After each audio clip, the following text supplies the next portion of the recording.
God is light, in whom there is no darkness at all. Jesus Christ is the light of the world, and this is the judgment, that the light has come into the world.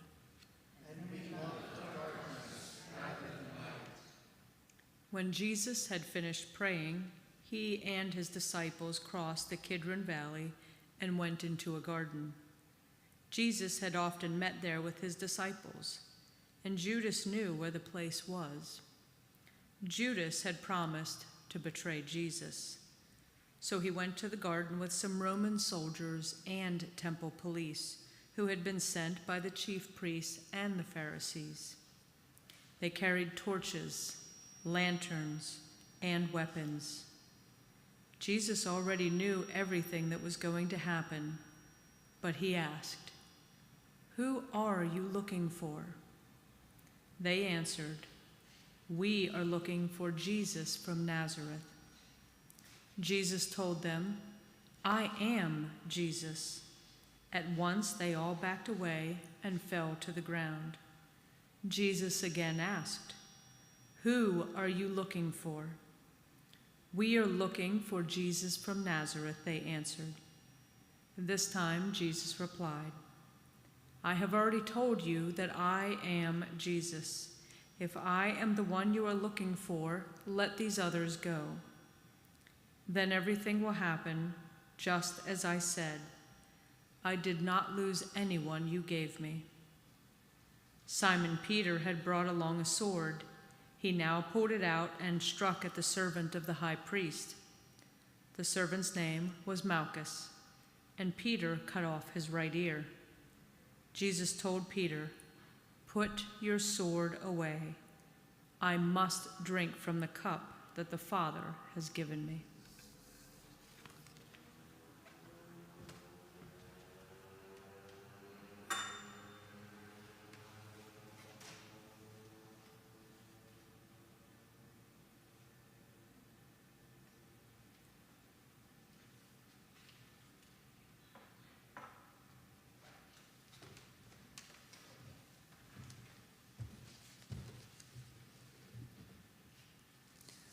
The Roman officer and his men, together with the temple police, arrested Jesus and tied him up.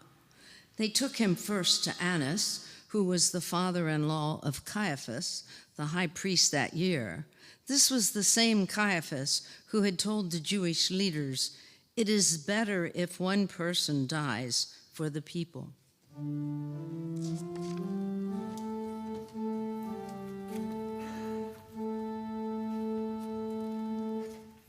Sing my tongue the glorious battle, sing the ending of the fray.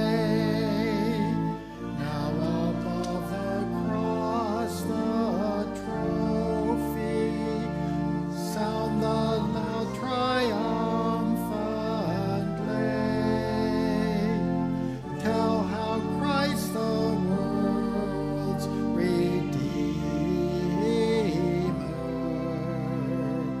as a victim won the day.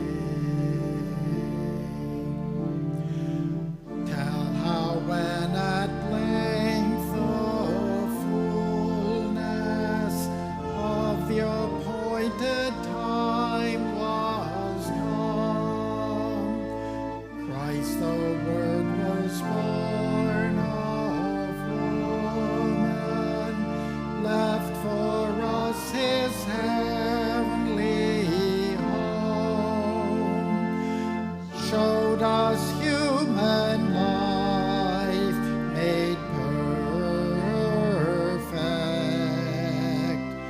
shone as light amid the gloom.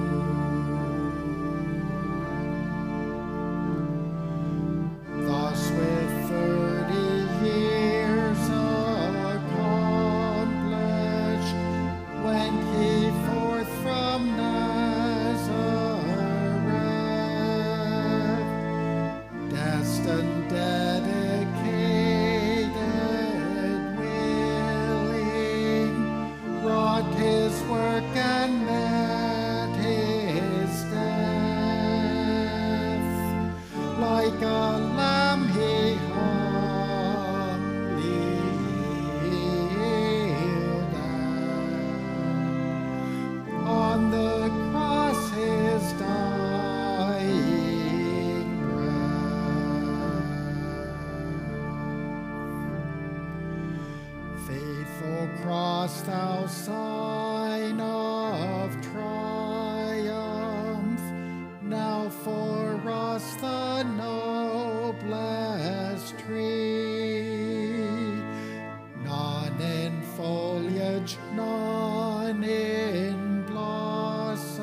fruit thy pear may be, symbol of the world's redemption,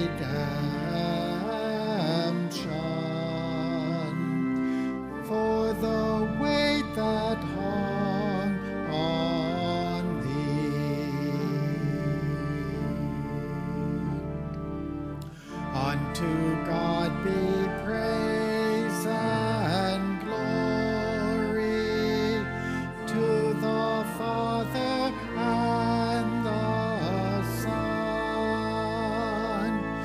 to the eternal Spirit, honor, now and evermore be done. Praise and glory in the highest, while unending ages run.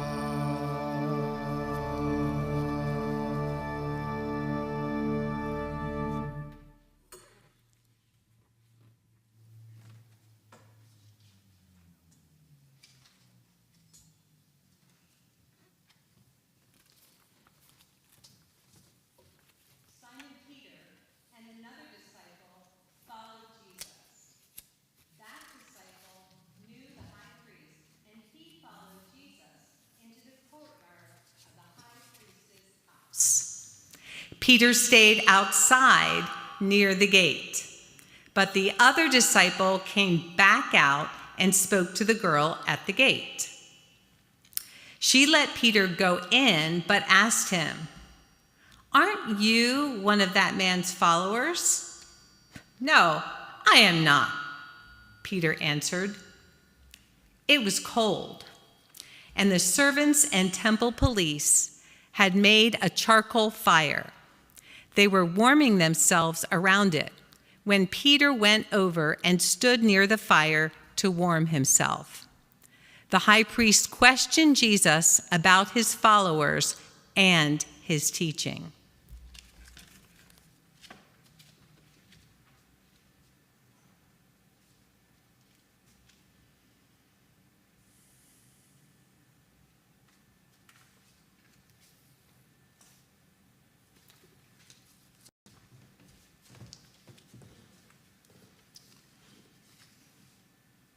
But Jesus told him, I have spoken freely in front of everyone, and I have always taught in our meeting places and in the temple where all of our people come together. I have not said anything in secret. Why are you questioning me? Why don't you ask the people who heard me? They know what I have said. As soon as Jesus said this, one of the temple police hit him and said, "That's no way to talk to the high priest." Jesus answered, "If I have done something wrong, say so. But if not, why did you hit me?" Jesus was still tied up, and Annas sent him to Caiaphas, the high priest.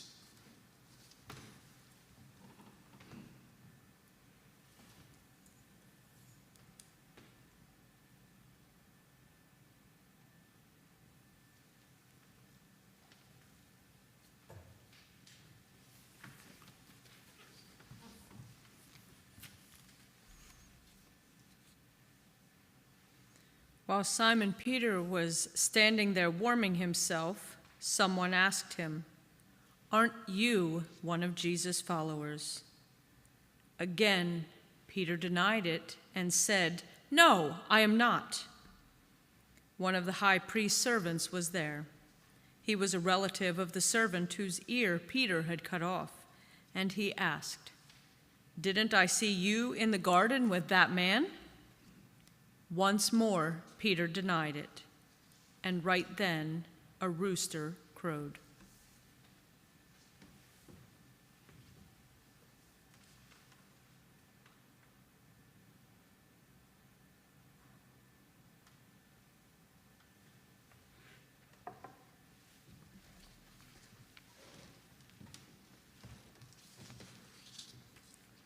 It was early in the morning when Jesus was taken from Caiaphas to the building where the Roman governor stayed. But the crowd waited outside. Any of them who had gone inside would have become unclean and would not be allowed to eat the Passover meal. Pilate came out and asked, "What charges are you bringing against this man?" They answered, "He's a criminal." "Then that's why we brought him to you." And Pilate told them, "Take him and judge him by your own laws." And the crowd replied, "We are not allowed to put anyone to death." And so what Jesus said about his death would soon come true.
Pilate then went back inside.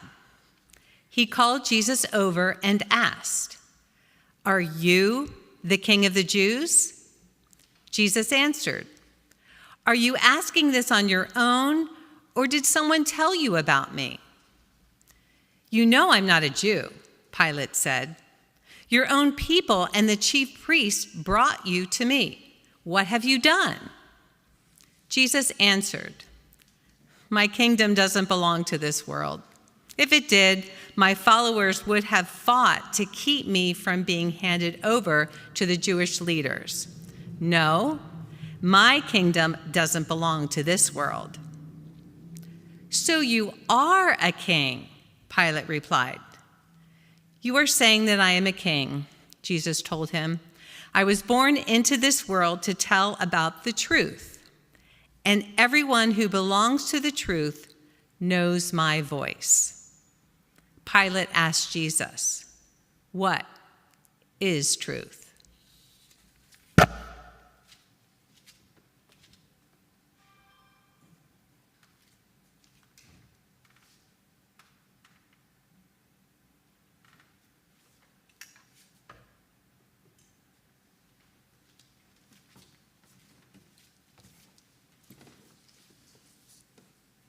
Pilate went back out and said, "I don't find this man guilty of anything. And since I usually set a prisoner free for you at Passover, would you like for me to set free the King of the Jews?" They shouted, "No, not him. We want Barabbas." Now Barabbas was a robber. Pilate gave orders for Jesus to be beaten with a whip. The soldiers made a crown out of thorn branches and put it on Jesus. Then they put a purple robe on him. They came up to him and said, "Hey, you King of the Jews." They also hit him with their fists.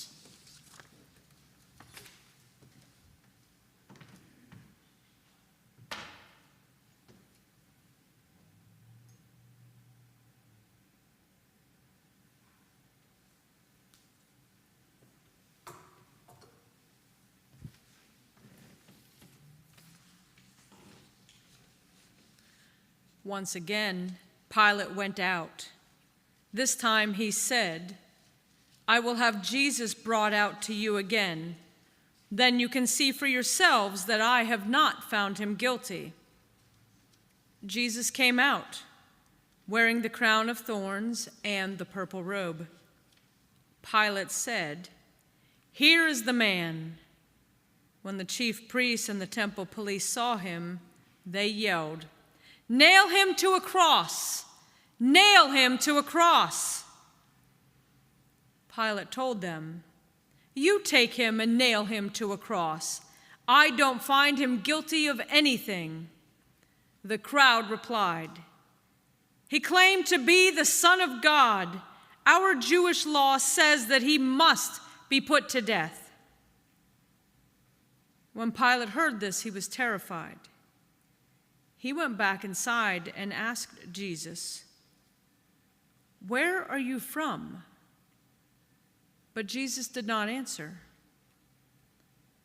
"Why won't you answer my question?" Pilate asked.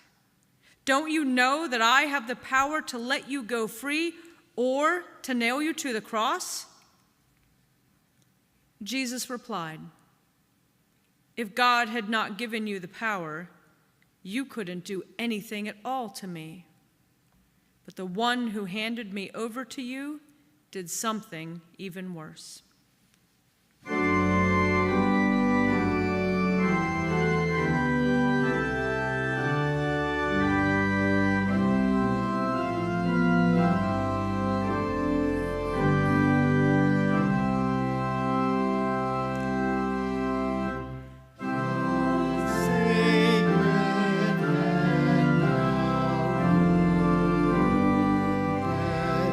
With grief and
Then Pilate wanted to set Jesus free, but the crowd yelled again, "If you set this man free, you are no friend of the emperor. Anyone who claims to be a king is an enemy of the emperor." When Pilate heard this, he brought Jesus out. Then he sat down on the judge's bench at the place known as the Stone Pavement. In Aramaic, this pavement is called Gabbatha. It was about noon on the day before Passover, and Pilate said to the crowd, "Look at your king." "Kill him, kill him," they yelled. "Nail him to a cross." "So you want me to nail your king to a cross?" Pilate asked.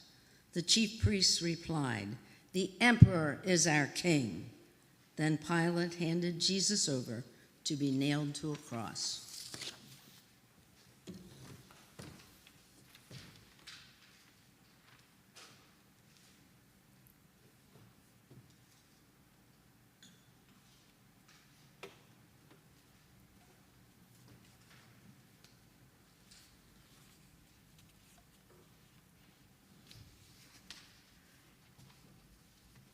Jesus was taken away, and he carried his cross to a place known as the Skull.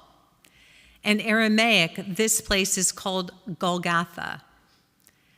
There, Jesus was nailed to the cross, and on each side of him, a man was also nailed to a cross.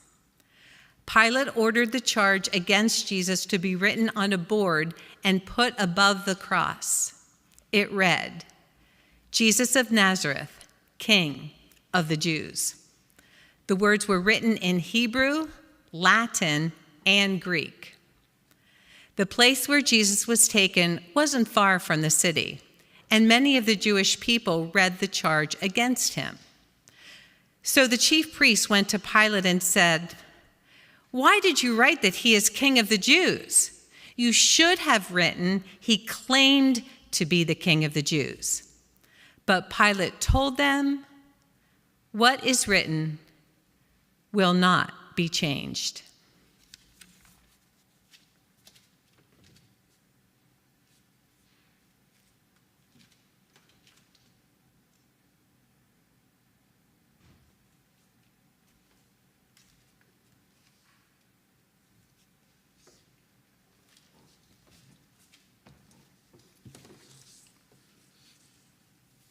After the soldiers had nailed Jesus to the cross, they divided up his clothes into 4 parts, one for each of them.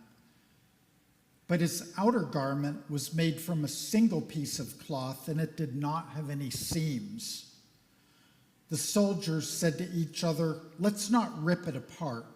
We will gamble to see who gets it." This happened so that the scriptures would come true, which say, "They divided up my clothes and gambled for my garments."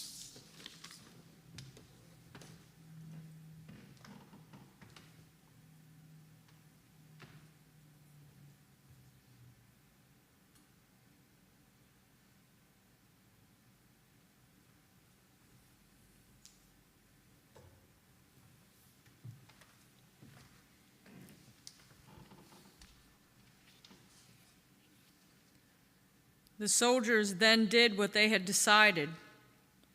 Jesus' mother stood beside his cross with her sister and Mary, the wife of Clopas.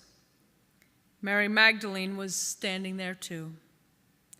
When Jesus saw his mother and his favorite disciple with her, he said to his mother, "This man is now your son." Then he said to the disciple, "She is now your mother." From then on, that disciple took her into his own home.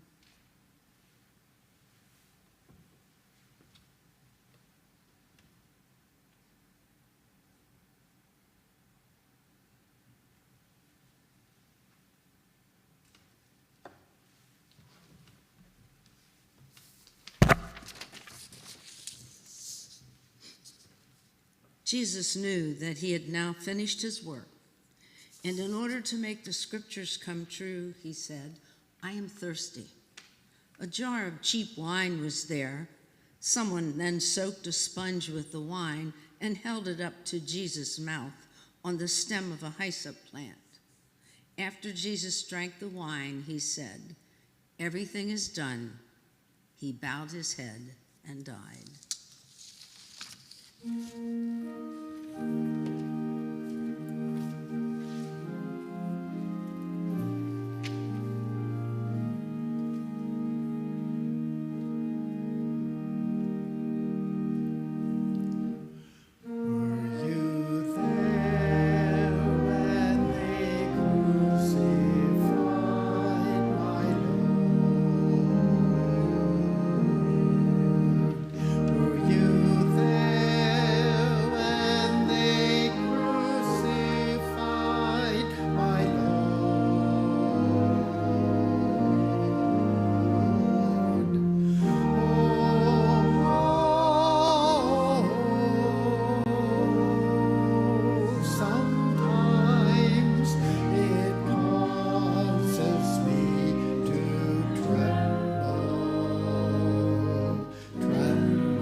The next day would be both a Sabbath and the Passover.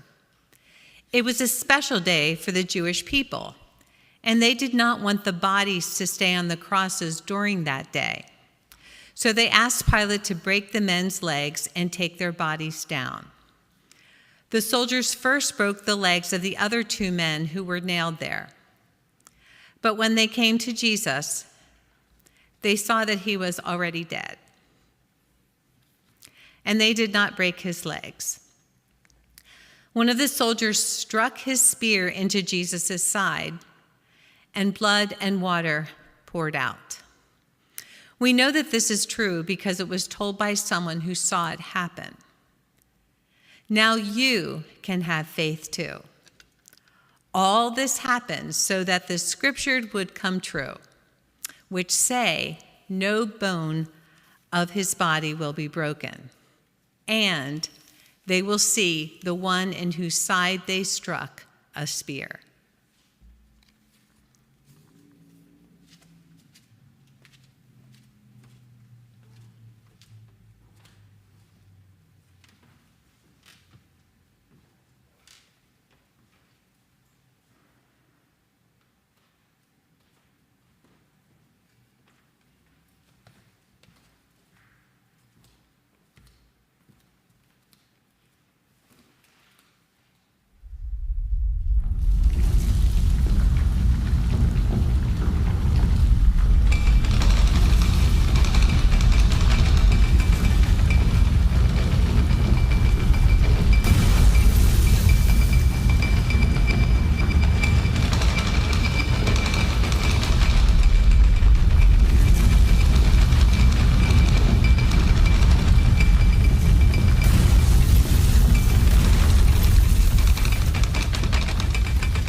Joseph from Arimathea was one of Jesus' disciples. He had kept it secret, though, because he was afraid of the Jewish leaders. But now he asked Pilate to let him have Jesus' body. Pilate gave him permission, and Joseph took it down from the cross. Nicodemus also came with about 75 pounds of spices made from myrrh and aloes. This was the same Nicodemus who had visited Jesus one night. The 2 men wrapped the body in a linen cloth together with the spices, which was how the Jewish people buried their dead. In the place where Jesus had been nailed to a cross, there was a garden with a tomb that had never been used. The tomb was nearby, and since it was the time to prepare for the Sabbath, they were in a hurry to put Jesus' body there.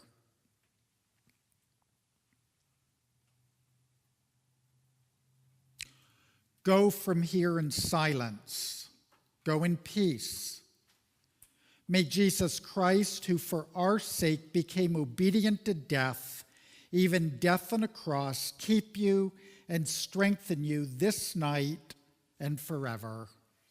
Amen.